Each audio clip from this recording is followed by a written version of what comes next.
All right, ladies and gentlemen, welcome back to the channel. We're talking about the Kansas City Chiefs in today's video. Now, they are currently not at practice today, Saturday, August 3rd, but let's talk about some standouts that we're hearing, that we're seeing on stuff like Twitter, YouTube, whatever, stuff that we're reading about, all that fun stuff. Because, folks, whether it's the offensive line, whether it's the wide receiver room, whether it's the tight end room, whether it's the running back room, it just feels like this Kansas City Chiefs team is way too good.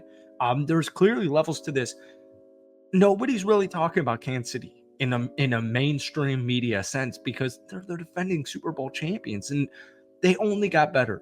And I think a lot of people across the league realize, like, if there was a time to beat the Kansas City Chiefs, it was 100,000% last year. Nobody did it. So they went out there. They had another phenomenal draft. I got a comment on yesterday's Chief video saying, is this one of the best drafting teams in recent history? Like, it feels like it.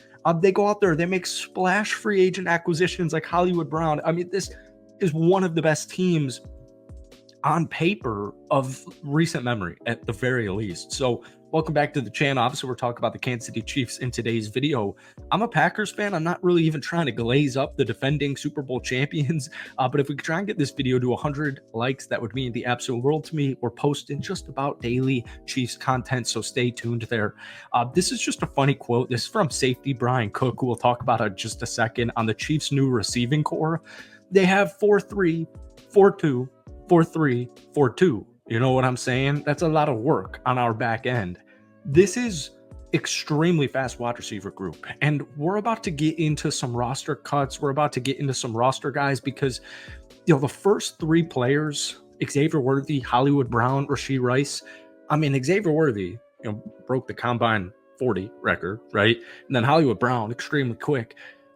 This is just, as far as the top three receivers go, I mean, it's extremely fast, and they're just littered with playmakers. And then, we'll get into the Kadarius Toney, Justin Ross, Sky Moore, Mecole Hardman. We'll get to that in just a second, but I thought it was funny that Brian Cook said that because it's true, man. Patrick Mahomes is going to absolutely love Xavier Worthy. He's going to absolutely love Rashee Rice.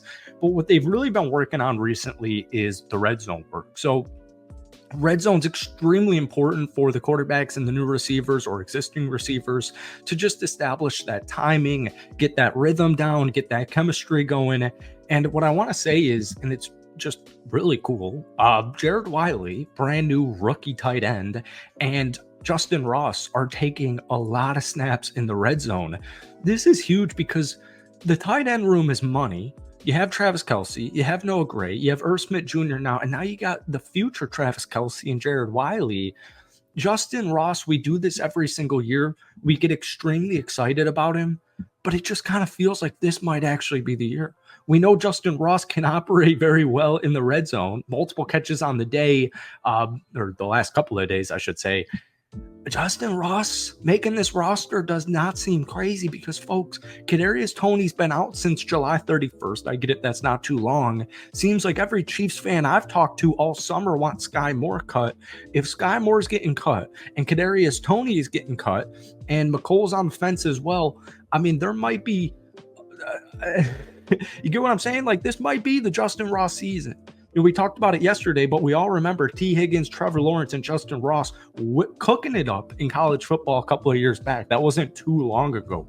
But I just am really glad that I'm hearing great things about Jared Wiley, especially in the red zone, especially catching these touchdowns, and Justin Ross, because we've done this for a couple of years, but this might be the year right here. So Wiley has been one of the stars of camp throughout the first couple of weeks. It's very clear that Kansas City sees him as an immediate day one red zone threat. All right. And then just a couple of camp notes. I got this from ATOZsports.com. This was from an article of Nick Roche. Just a couple of headliners. Montrell Washington is emerging as a dark horse candidate for a roster spot. Definitely something to keep an eye on in the first game of preseason. Deneric Prince, we've talked about this a couple of times. It's looking like he's running back two. I mean, he actually is running back two right now, but it's looking like Deneric could be running back two to start off the regular season. I cannot wait to see what he looks like in preseason football because, 2022 at Tulsa, he only played 8 games, but he ran for almost 800 yards, averaged almost 6 yards per carry, and 5 total touchdowns. So CEH kind of feels like he's on his way out. Obviously, you still have LRZ. He looks to be steadily improving since day one of training camp. Up until here, he's improving in pass protection, he's improving in route running, and he's getting a lot of special teams work. So very excited about LRZ, very excited about Prince, and then obviously, Isaiah Pacheco is RB1. Moving forward to the tight end room, Travis Kelce. Don't need to say anything on Travis Kelce. Noah Gray, tight end number 2 on the depth chart. Very, very good blocker. A very good special teams player. He can catch a couple of balls as well. But where it gets really interesting, and this is an excerpt from that article I just mentioned. Here's the excerpt. The Chiefs have utilized Irv Smith Jr. as both a tight end and a fullback, which is a valuable thing in Coach Andy Reid's offense. Smith Jr. has caught everything thrown his way, including multiple touchdowns. His versatility and red zone abilities could force the Chiefs' hands to keep 4 tight ends on the roster this year. It's funny because I think this is Andy Reid's freaking dream. I think Andy Reid would love to have 4 capable, competent tight ends who can do a little bit of everything on his roster.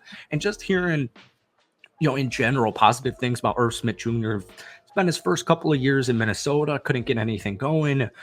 Goes for a change of scenery last year with Cincinnati, didn't get anything going there. Then he comes over to Kansas City and just is lighting it up. And if there's going to be a team, if there's going to be a coach or a quarterback who can get Irv Smith Jr., former second-round pick out of Alabama, back on track, it's going to be Andy Reid, Patrick Mahomes, and the Kansas City Chiefs. So I would just love to hear that.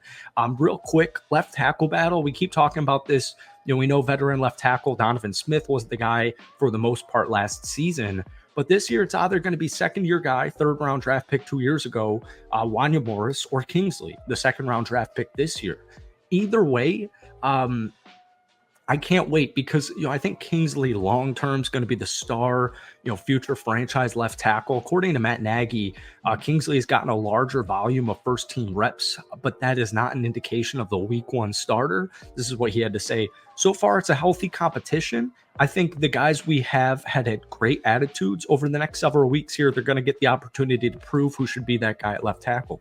Now, Wanya did get banged up a couple of days ago. That's very important to note because hopefully he doesn't miss any time. But if he does, Kingsley might just win this straight up left tackle battle in the first game of preseason. But either way, short term or long term with Wanya or Kingsley, I do feel comfortable. I do feel good about the left tackle position. We know Kansas City's got one of the best interior offensive lines in the NFL. I did want to talk about the defense. I wanted to talk about Brian Cook. I want to talk about Nick Bolton's injury. A couple of the defensive backs as well, but we ran out of time. So let me know if we get this video to 100 likes, we'll drop that defensive video. But thank you guys so much for watching. Hit that like button, hit that sub button for daily NFL content, pretty much daily Chiefs content. And let me know which youngster or under the radar player are you most excited to see play in preseason week 1, less than a week away or about a week away. Thank you for watching. Peace.